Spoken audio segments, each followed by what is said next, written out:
오늘 본문에 있는 말씀을 가지고 맛보아하는 감사라는 제목으로 하나님 말씀 전하겠습니다. 우리 더도 덜도 말고 한가위만 같아라, 이런 말 우리 예전에 자주 했습니다. 한가위라는 말, 신라 시대 때부터 쓰여졌던 말이라고 합니다.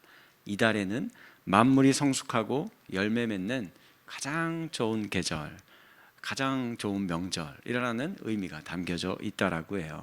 그래서 이때는 아무리 가난한 벽촌의 집안의 그런 농부라 할지라도 이때는 쌀 이제 결실을 추수하고, 그래서 그걸로 하얀 쌀밥 짓고 또 술도 빚고, 그리고 집에 키우던 닭도 한 마리 잡아서 오랜만에 고기 반찬 올려가지고 이렇게 과일도 올리고, 그렇게 온 가족이 둘러앉아서 먹고 마시는 더도 덜도 말고 한가위 갖기만 바란다라는 말이 기록되어 불리기 시작했다라고 합니다. 자, 이런 한가위의 풍성함이 저와 여러분들의 삶 속에도 언제나 가득하기를 주님의 이름으로 축복합니다. 특히 우리 그리스도인들은 우리 삶의 이런 이제 결실, 열매, 이런 것들에 대해서 한 가지 개념을 더 갖고 있죠. 이거 다 누가 주신 거예요? 하나님이 주신 거다. 그래서 이거 다 하나님이 주셔서 우리 늘 감사하고 기뻐하며 살아야 한다라고 그렇게 우리가 배웠어요. 생각을 해요. 진짜 그렇게 생각해요? 진짜요? 내가 이게 다 하나님이 주신 거다. 그래서 내 속 깊은 곳에서 이거 내 거 하나도 없고 다 이거 지금 하나님이 주신 거다, 정말로 그렇게 고백을 하느냐고요. 사실 생각해 보면 우리의 삶은 분명히 더 풍요로워졌고 누리고 있는 것도 더 많아졌는데, 그렇죠? 근데 제가 저를 돌아봐도 예전이 더 많이 감사하고 기뻐하고 뭐 이런 게 좀 더 많았던 것 같은데, 지금은 조금 덜해진 건 아닌가 하는 그런 생각이 들어요. 그래서 더 많은 것을 저희가 가졌는데 행복은 줄어든 것 같고, 더 많은 맛있는 것을 먹고 마시는데 만족감은 사라져가는 것 같고, 삶의 편리함은 늘었지만 불평과 원망은 점점 더 커져만 가는 것 같습니다. 왜 우리의 삶이 이렇게 되는 걸까요? 오늘 본문의 이 설교는 이런 우리 실제 우리 신앙의 삶에 문제를 가지고 한번 고민해보고 생각해보는 시간을 갖도록 하겠습니다. 그래서 진실된 감사와 찬양이 조금이라도 우리가 회복되어졌으면 좋겠습니다. 오늘 본문 시편 34편 말씀은 하나님께 드리는 찬양과 감사의 내용이 나와요. 대표적인 그런 찬양 감사 시 중에 하나예요. 우리 시편까지의 내용이 어떤 식으로 구성되어 있는지 잠깐 한번 볼게요. 먼저 찬양시, 감사시니까 찬양과 감사에 대한 내용이 막 나와요. 1절 한번 같이 한번 읽어볼까요? 시작. 내가 여호와를 항상 송축하며 내 입술로 항상 주를 찬양하리로다 라고 이야기를 하고, 3절에서도 이렇게 노래합니다. 나와 함께 여호와를 광대하시다 하며 함께 그의 이름을 높이세 라고 노래하고 있는 것을 볼 수 있습니다. 왜 다윗이 이렇게 찬양하고 있는 걸까요? 오늘 본문에 그 이유와 근거도 이야기해 주었어요. 4절 말씀 시작. 내가 여호와께 간구하매 내게 응답하시고 내 모든 두려움에서 나를 건지셨도다. 또 7절 말씀 시작. 여호와의 천사가 주를 경외하는 자를 둘러 진치고 그들을 건져주셨대요. 이게 찬양하는 이유예요. 하나님께 간구하고 기도했더니 응답해 주었고 건져주셨대요. 천사가 막 와가지고 천군 천사들이 와서 진치고 둘러싸주면서 나를 이렇게 건져주시고 도와주셨다라고 이야기를 해요. 그래서 이걸 이제 알게 된 경험한 다윗이 우리들에게 이제 권면을 하는 겁니다. 다른 사람들에게 어떻게 권면하느냐? 8절 시작. 너희는 여호와의 선하심을 맛보아 알지어다. 그에게 피하는 자는 복이 있도다. 한 절 더 볼까요? 9절 시작. 너희 성도들아 여호와를 경외하라. 그를 경외하는 자에게는 부족함이 없도다. 아멘. 우리에게 너희도 맛보아 알기를 바란다. 그리고 하나님만을 경외해라. 그게 진짜 부족함이 없는 인생이 되는 비결이야 라고 다윗이 이야기하고 있어요. 자, 어떠세요? 이 시편을 쭉 이렇게 한번 읽다 보니까 아마 이런 생각이 들 법합니다. 다윗이 뭔가 이렇게 하나님에게 크게 응답을 받았구나. 열심히 기도했더니 응답받고, 아까 보니까 도우심을 얻었다, 이런 게 있잖아요. 그래서 어려운 상황이나 공고한 삶의 문제가 있었는데 하나님이 개입해 주셔서 뭔가를 문제 해결해 주고 도와주셨나 보다. 아니면 아까 천사들이 진을 쳤다, 이런 말이 있잖아요. 그러니까 대적들이 있었는데 이 대적들을 다 물리쳐 주시고 어떤 전쟁에서 큰 승리를 하나님이 얻게 해주셨나, 이렇게 이제 생각해 볼 수 있겠어요. 이런 것들을 이제 경험을 했으니까 하나님을 찬양하고 감사하고 노래할 수 있잖아요. 이런 내용일까요? 아니에요. 표제라는 게 있어요. 이 시의 제목이 있습니다. 같이 한번 읽어볼까요? 시작. 다윗이 아비멜렉 앞에서 미친 채 하다가 쫓겨나서 지은 시. 이게 무슨 내용일까요? 제목이 많은 걸 담고 있잖아요. 이게 무슨 내용인지를 제가 한번 설명을 드릴게요. 이게 이제 다윗의 초창기부터 좀 알 필요가 있어요. 다윗이 이스라엘 역사 전면에 등장하게 된 사건이 뭐가 있죠? 블레셋과의 전쟁. 그때 적군의 장수의 이름이 누구였어요? 골리앗. 역시 주일학교 잘 다니셨나 봐. 골리앗과 싸울 때에 어떻게 싸웠죠? 뭐를 막 휙휙 돌렸어요. 물맷돌을 막 돌려가지고 나가는 거예요. 뭐라고 했습니까? 골리앗이 막 이스라엘에는 장수 하나도 없냐고, 나하고 맞서 싸울 수 없냐, 사람 없냐고, 너희들이 믿는 하나님 그런 존재밖에 안 되냐고 막 하나님의 이름까지도 막 헛되이 막 함부로 막 망령되이 막 부르는 겁니다. 그때 다윗이 이렇게 얘기했어요. 너는 칼과 단창으로 내게 나오거니와 나는 만군의 여호와의 이름 곧 내가 모욕하는 이스라엘의 군대의 하나님의 이름으로 내게 나아간다 하면서 돌멩이 확 던졌는데 정수리에 맞고 꼬꾸라져 승리를 얻게 되었죠. 그 이후에 이제는 이 다윗은 이스라엘의 장군으로서 전면에 등장하게 되고 전쟁에서 막 연전연승하고 막 이렇게 되는 겁니다. 이스라엘의 영웅으로 점점 등극을 하는 거예요. 그래서 이걸 두고서는 이제 백성들이 노래를 하나 지었어요. 사울은 천천히요, 다윗은 만만히로다. 이 노래를 듣고 불편해하는 사람이 한 명이 있죠. 누굴까요?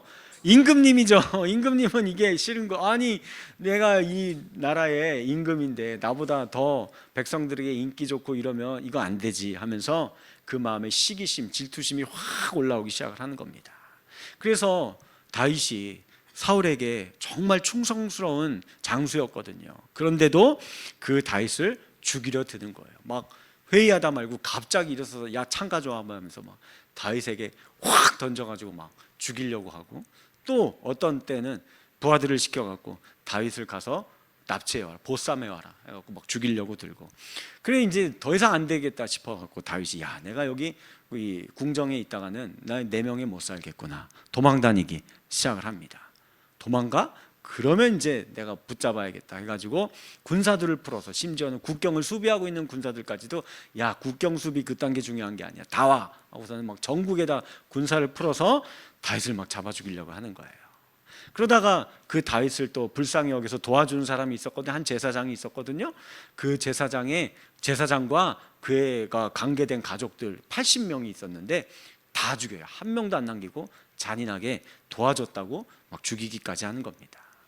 그러니 다윗이 생각하기에는 야, 나 이거 더 이상은 내 나라에 숨을 곳도 없고 여기 있다간 진짜 죽겠구나 싶은 거예요. 그래서 이제 다른 나라로 도망가야겠다라고 생각을 하고 있는데 갑자기 이런 생각이 드는 겁니다. 옛날에 이런 말이 있었죠. 원수의 원수는 나의 뭐예요? 나의 친구가 되는 거잖아요. 그렇죠? 그래서 다윗의 원수는 지금 현재 사울이잖아요. 근데 이 사울에게 원수가 또 한 명이 있어요. 누굴까요? 블레셋. 툭하면 전쟁 벌이고 있는 블레셋. 그러니 다윗과 블레셋은 야, 이거 내가 친구가 될 수 있겠나 싶은 생각이 들었나 봅니다.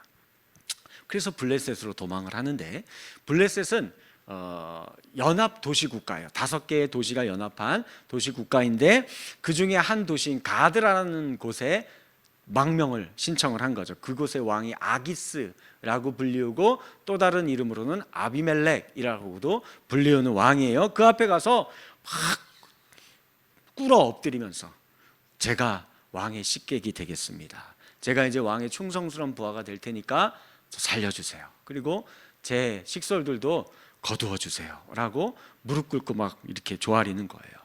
처음에 이 아기스 왕은 대단히 기뻐했어요. 야, 내 그 최고의 장수였던 골리앗을 죽였던, 그리고 정말 이스라엘을 내가 좀 먹고 싶은데, 내가 공격해서 그 땅을 내 것으로 하고 싶은데 늘 그걸 번번이 가로막았었던 게 다윗이었거든요.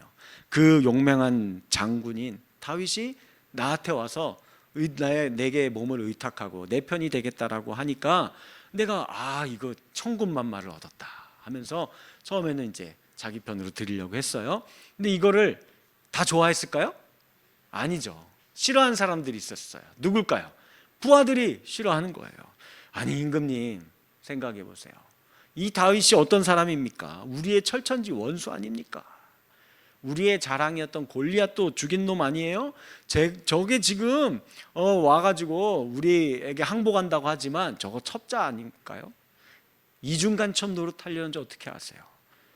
쉽게 들였다가 왕이여, 당신이 잠자고 있을 때 은밀하게 와서 당신의 목을 베어가지고 사울왕에게 가지고 갈 수 있을 수도 있습니다. 그러니 이 사람 받아들이면 안 됩니다. 특히 누가 더 이렇게 말했을 것 같아요? 왜? 골리앗과 관계된 친인척들, 전쟁에 나가서 저 다윗의 손에 죽은 사람들이 너무 많을 거 아니에요. 그 사람들이 막 다 안 된다라고 하죠. 이거 철천지 원수라고, 같은 하늘 아래 같이 있을 수 없다라고 막 반대를 합니다. 그러니까 왕이 이거 듣고 보니까 그런 것 같아요. 그래서 이거 아닌가 하는 생각이 들어서 돌아가는 분위기가 이게 묘한 거예요. 다윗이 그걸 감지합니다. 야, 이거 내가 살려고 여기 왔다가 여기 와서 죽게 생겼구나. 그래가지고 막 벌벌벌 떨고 막 이러고 있는 모습을 보이자, 그러자 신하들이 저거 보세요, 저거 이 거짓말이 들통나서 땀 흘리고 막 얼굴이 막 파래지고 이거 지금 빨리 죽여야 후환이 없습니다 라고 이야기를 하는 겁니다. 이때 다윗이 어떻게 했을까요? 쥐락교를 잘 나보셨나 봐요. 미친 척하기 시작하는 거예요. 막 갑자기 소리를 막 고래고래 지르고 성문벽에 가서 막 몸을 막 비비고 침 질질 흘려고, 다들 막 수염 있잖아요. 그때 유대인들이 수염 길러요. 함부로 안 깎습니다. 막 침이 막 수염에 막 묻어나고 막 질질 해볼래 하면서 막 그러고 있는 거예요. 그 모습을 보고서 이제 이 아기스 왕이 이런 미친 놈을 봤나, 우리나라에 미친놈이 부족해가지고 너까지 와갖고 이렇게 하려고 하느냐, 됐다, 넌 우리나라에 있지 말고 가라 라고 하면서 그 다윗을 그냥 놓아줍니다. 그래서 그 틈을 타서 다윗은 이제 빠져나와서 산속으로 도망을 하는 거예요. 그때 도망하면서 지은 시가 오늘 본문의 시편 34편입니다 자, 어때요? 이렇게 듣고 보니까 이거 뭔가 좀 이상한 생각이 들지 않습니까? 제가 위에서 여러분들에게 소개시키고 우리 함께 알아봤던 하나님을 찬양하고자 하는 그 말이 여호와는 광대하시도다, 여호와를 경외하는 자가 복이 있을 거다, 뭐 이렇게 했던 거, 이거 너무 과장되고 이거 뭔가 좀 이렇게 가식적으로 오버하고 이렇게 한 거 아닌가? 그런 생각이 들지 않습니까? 아니, 어떻게 이런 상황에서 여호와가 광대하다고 하고 하나님을 찬양하자고 하고 뭐 이렇게 이야기할 수 있겠는가? 이건 거짓말인 것 같다. 거나 아니면 이거 누가 제목 잘못 적은 거다. 그래서 이 상황에서 이게 말이 안 되지, 이거 제목 누가 잘못 적어 놓은 것 같다라고 생각이 들 수도 있을 것 같아요. 왜냐하면 지금 그의 모습을, 꼬라지를 보세요.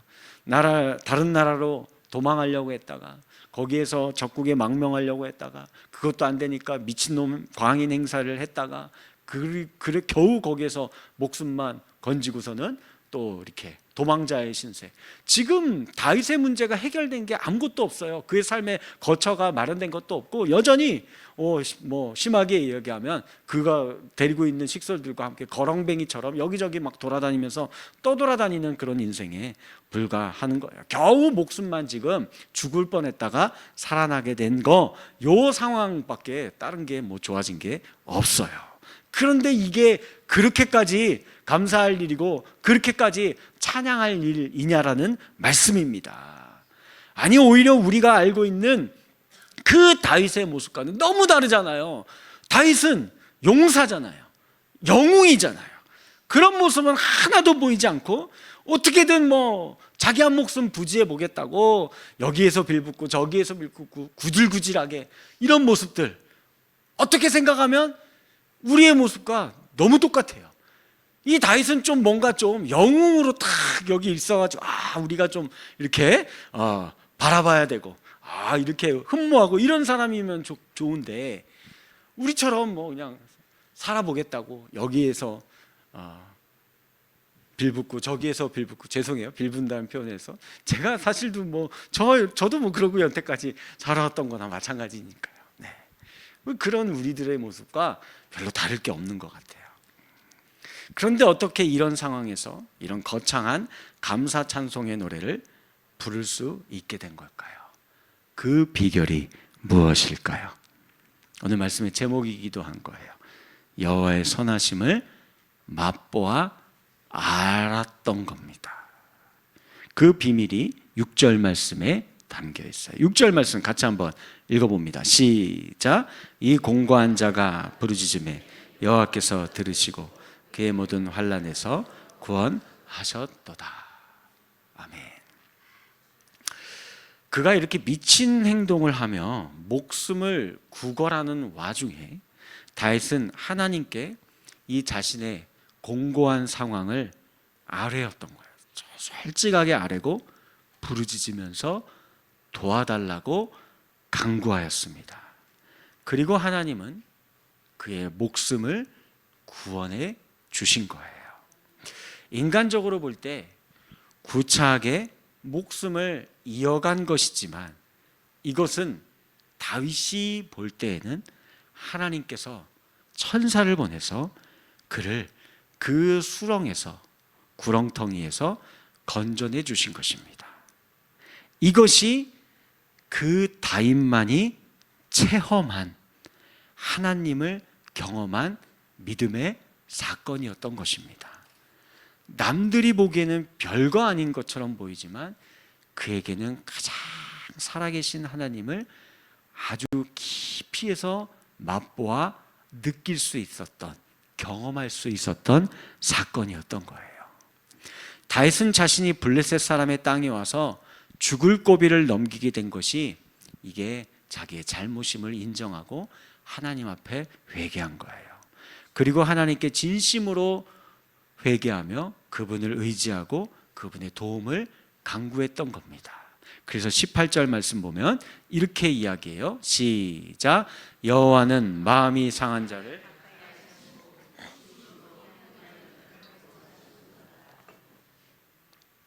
그때 이렇게 통회하고 회개할 때 그때 하나님께서 그의 목숨을 살려주셨고, 이는 다른 이들이 볼 때는 매우 작은 일일지 모르지만 아무것도 달라진 게 없는 상황으로 볼 수밖에 없겠지만 그에게는 최고의 기도의 응답이었던 것입니다. 그리고는 그가 이렇게 고백하는 거예요. 8절 상반절에 너희는 여호와의 선하심을 맛보아 알기를 바란다. 너희도 이 하나님을 만나기를 바란다. 다른 누구도 알 수 없는, 나만이 경험하는 이 하나님의 살아계심과 선하심을 너희도 맛보아 알기를 바란다 라고 말하는 겁니다. 맛보아 한다라는 게 무슨 의미일까요? 우리가 뭔가를 좀 알기를 원하면 여러 가지 방법이 있죠. 이게 뭘까? 골똘히 생각해 볼 수도 있고, 일단은 눈에 보이는 걸로 생각하고 알아가고 판단하고, 귀에 들리는 것으로 알 수도 있고, 만져보죠. 아, 이건 딱딱한 거구나. 만져봐서 알 수 있고, 이런 여러 가지 방법이 있는데, 그 중에 또 하나가 있어요. 최고의 방법 중에 하나가 뭐예요? 먹어보면 돼. 된장인지 똥인지 찍어서 이렇게 먹어보면 아, 이건 똥이구나, 이렇게 이제 알 수 있는 거죠. 광고에 그 CM송이라는 게, 로고송이라고도 부르는 게 있습니다. 우리나라의 최초의 로고송이 들어간 광고, 혹시 여러분들 뭔지 아세요? 어른들 기억하실라나? 1961년에 김상희 씨가 불렀던 로고송이 있어요. 이런 겁니다. 보고는 몰라요, 들어서도 몰라요, 맛을 보고 맛을 아는 샘표 간장, 샘표 간장. 네. 아, 네네. 아, 이거 상표 얘기해도 되나? 이거 또 유튜브 잘리는 거예요? 아니, 이건 괜찮아요? 맞아요. 이거 함부로 요즘에 이거 얘기하면, 저번에 한번 노래 틀었다가 그거 잘렸어요, 유튜브 우리 예배 신랑이. 하여튼 네, 그렇습니다. 이거 기억하시죠? 이거 십수년간 계속 이거 막 로고송 틀었던 그 광고예요. 맛보아서 아는 게 가장 깊이 아는 겁니다. 즉, 다윗은 지금 이런 고난 가운데서 하나님과의 깊은 교제를 가지고 있는 거예요. 기도와 묵상 중에 하나님을 만나고 하나님의 위로를 경험한 겁니다. 그 기도 가운데 확신을 가지게 되었고, 블레셋 왕의 그 마수에서 비로소 벗어날 수 있게 된 겁니다. 사람들이 볼 때에는 그게 무슨 응답이냐, 그 찌질한 것가 아니냐, 그게 뭐가 그렇게 감사한 내용이냐 라고 말하고 생각할지 모르지만 아니었던 거예요. 다윗에게는 하나님을 가장 깊이 체험한 사건이었던 겁니다. 여기서 우리는 진정한 감사의 비밀을 알게 되는 겁니다.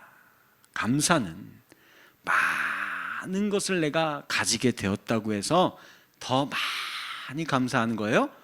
우리 그렇게 안 하잖아요. 그거 아니었습니다.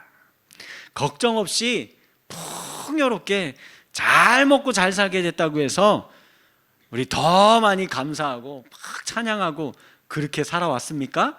그거 아니잖아요. 그거 아닙니다.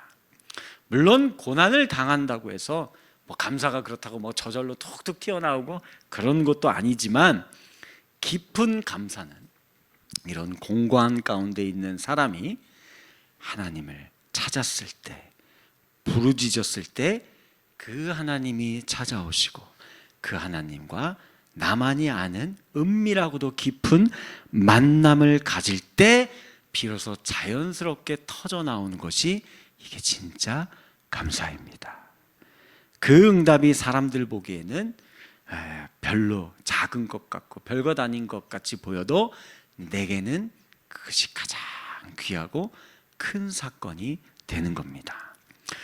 사람들 간의 대인관계도 잘 보면 그런 것 같아요. 예를 들면 우리가 처음 결혼해서 이제 신혼살림 막 할 때 얼마 돈 별로 없잖아요. 얼마 안 되는 돈 가지고 뭐 지금이면 이제 우리 신세대 부부들은 뭐 다이소 이런 데 가서 아기자기한 거, 물건 이쁜 거 많잖아요.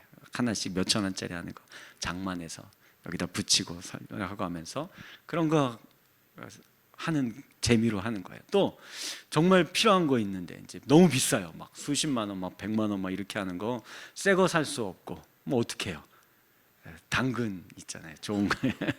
그거 가지고 막 100만 원짜리가 막 20만 원, 10만 원에 나왔다. 이거 새 거 같아. 막 그러면 막 이제 잽싸게 신청을 해갖고 남편이랑 같이 가서 그거 사가지고 와서 들여다보면 너무 좋아요. 그래서 이렇게 세간살이 하나씩 늘려가는 재미로 행복하게 그렇게 사는 거예요.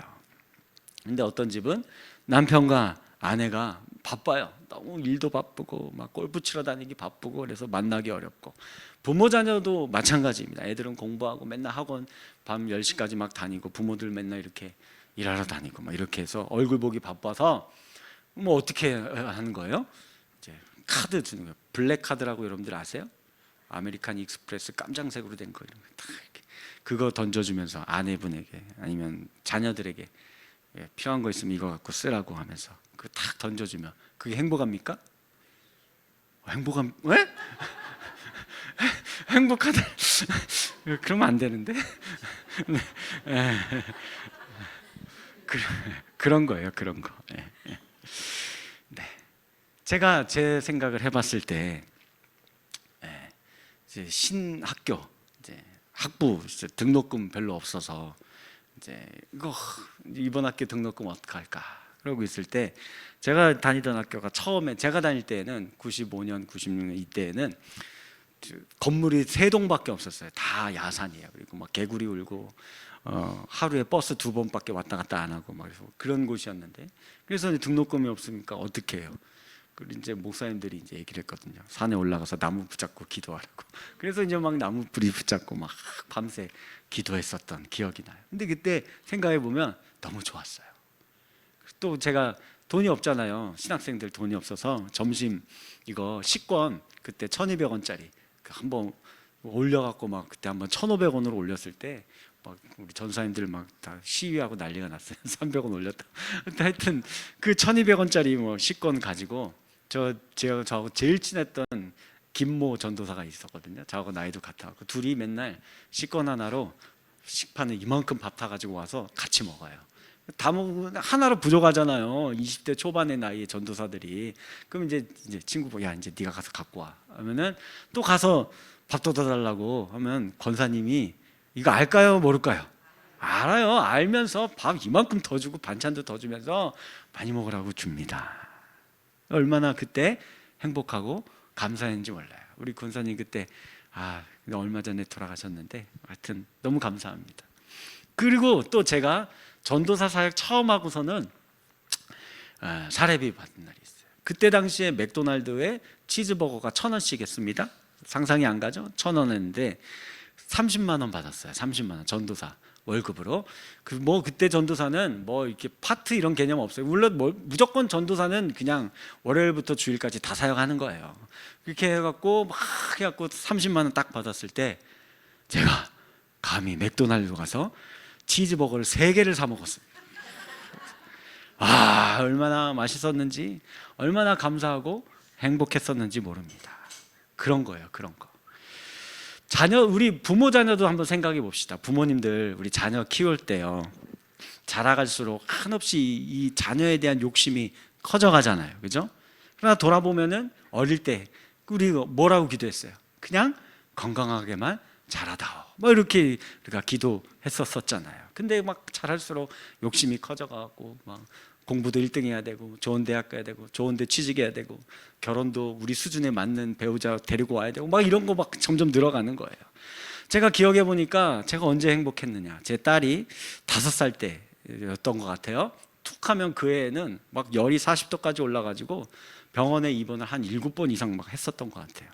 그때도 또 열이 나가지고 며칠을 막 입원해가지고 겨우 열 떨어져가지고 제가 그 근처 교회에서 이제 부목사로 사역을 하고 있을 때였어요. 이제 애를 업어가지고 퇴원을 제가 시키고 있는데 집에 들어가기 전에 동네에 조그마한 놀이터가 하나 있어요. 거기에서 애가 얘기를 했어요. 기억하는지 모르겠는데 아빠 그네 타고 싶어요. 얘기를 한 거예요. 며칠이나 그 병원에 갇혀 있다 보니까 그래서 그랬는지 너무 어쨌든 또 아빠가 안쓰러우니까 제가 핏기 없는 하얀 얼굴로 그 있는 애를 그네 앉혀놓고 제가 이렇게 열심히 밀어줬을 때 얼마나 그 해맑게 웃었는지 몰라요. 저에게는 그때가 제일 행복한 순간이에요. 이건 엄마도 몰라요. 그때 엄마 없었어요. 애하고 나만 알아요. 그게 생각이 나요. 제일 감사하고 행복한 순간이었어요. 이건 세상에 그 누구도 모르는 나만의 경험에서 내가 알고요, 맛보아 알고 있는 저만의 행복입니다. 이런 거예요, 이런 거. 우리도 마치 맛보는 것처럼 하나님을 그렇게 경험하고 가까이서 만나고 체험하시기 바라겠습니다. 공고하고 고독한 중에 그 하나님의 말씀 무심코 펴서 읽었는데 그 말씀 한 절이 내 가슴을 후벼 파는 겁니다. 그래서 나도 모르게 눈물 주르륵 흘리면서 그 말씀을 하루 종일 쳐다보고 있고 묵상하고 있고 그러는 거예요. 이게 맛보아 아는 거예요. 공부하여 어찌할 줄 모르는 중에 기도하는데 기도도 안 되고 그냥 탄식만 나오고 있는데 그 세미한 곳에서, 내 마음 깊은 곳에서 주님의 그 어루만짐이 내가 정말 피부로 와닿고 느껴질 때, 그게 맛보아하는 겁니다. 마음이 상하여 고통 중에 부르짖을 때 내 죄가 깨달아지게 되는 거예요. 그래서 나도 모르게 가슴을 내가 막 치면서, 하나님, 내가 잘못한 겁니다, 내가 잘못했습니다, 통회할 때 그때 하나님의 살아계심을 느끼는 겁니다. 억울한 일을 만나서 아무도 내 편이 아니고 내가 한 거 아닌데, 나 그런 사람 아닌데 막 내가 막 오해를 사는 겁니다. 아무도 내 마음 몰아주고 있을 그때에 우리 주님이 말씀하죠. 재혁아, 나는 안다. 나는 안다. 그러면 얼마나 큰 위로와 평안과 확신이 내 마음 가운데 확 들어오는지 몰라요. 이게 맛보아하는 거예요. 어디로 가야 할지 알지 못하여 망설이고 헤맬 때에 내가 너와 함께한다, 이 찬양이 나도 모르게 터져 나와서 흘러나오게 되는 거, 이게 맛보아하는 겁니다. 그 응답이, 그러니까 이게 크던 작던 중요한 게 아니에요. 나와 하나님만의, 우리 둘만이 아는 은밀한 이 하나님과의 만남이 중요하다라는 겁니다. 우리가 이걸 잃어버린 거예요. 이걸 회복하며 이 만남의 은혜와 축복을 누리며 감사하며 기뻐하며 찬양하며 살아갈 수 있는 저와 여러분들의 신실한 신앙의 삶이 되어지기를 주님의 이름으로 간절히 축원합니다. 말씀을 맺겠습니다.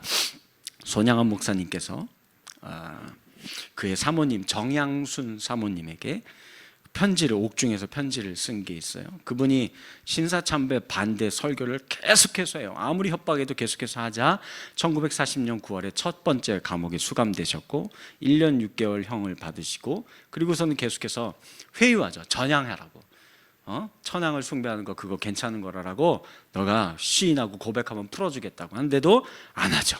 그래서 원래는 그분이 1943년이 말기 출소일이에요. 그래서 이제 사모님과 부모님과 가족들이 다 나오기를 기다리고 있었는데 그 전날 갑자기 충격적인 소식을 듣습니다. 종신형으로 바뀌어버린 거예요. 죽을 때까지 감옥에 있어라, 이렇게 되고. 그래서 이제 우리 손양호 목사님도 큰 충격을 받고, 그 당시에 우리 이 정양순 사모님이 36세셨거든요. 너무 큰 충격을 받아서 들어놓고 고열에 이제 3개월간 시달리고 병고에 시달리고 있었다라고 합니다. 그때 보낸 편지예요. 제가 읽어드리겠습니다. 당신은 나를 위하여는 조금도 염려하지 말아 주소서. 한 덩어리 주먹밥, 한 잔의 소금 국물에 그 맛이야말로 신선의 요리요 천상의 떡맛 이외다. 공중의 새를 먹이시는 하나님, 들의 백합화를 곱게 입히시는 우리 아버지께서 나의 식사량을 본래 적게 하였사오니 이 밥만으로도 내게는 만족이요. 나의 키를 작게 하심으로 옷과 이불은 나의 발등을 덮으니 이만하면 만족이 아닐까요? 새를 먹이시고 들의 풀을 곱게 입히시거늘 하물며 사랑하는 자녀이며 일하는 일꾼이리요. 그러므로 주께서는 적게 믿는 자들아 왜 의심하느냐고 꾸지람을 하십니다. 염려할 것은 다만 우리에게 이러한 믿음이 없는 것을 탄식할 뿐이오니 그러므로 기도하는 것이 외다. 그대 부디 안심하소서라고 마지막 편지를 보냈습니다. 사랑하는 우리 수원구세 평강교회 성도 여러분들이요, 이 풍요의 시대를 살아가는 오늘 이 한가위 명절을 맞이하여서 우리 삶의 진정한 기쁨과 감사와 만족이 어디에서부터 오는지 다시 한번 우리의 삶을 돌아보고 하나님과의 이 깊은 나만이 맛보아하는 관계들이 앞으로 풍성히 회복되어지기를 주님의 이름으로 간절히 축원합니다.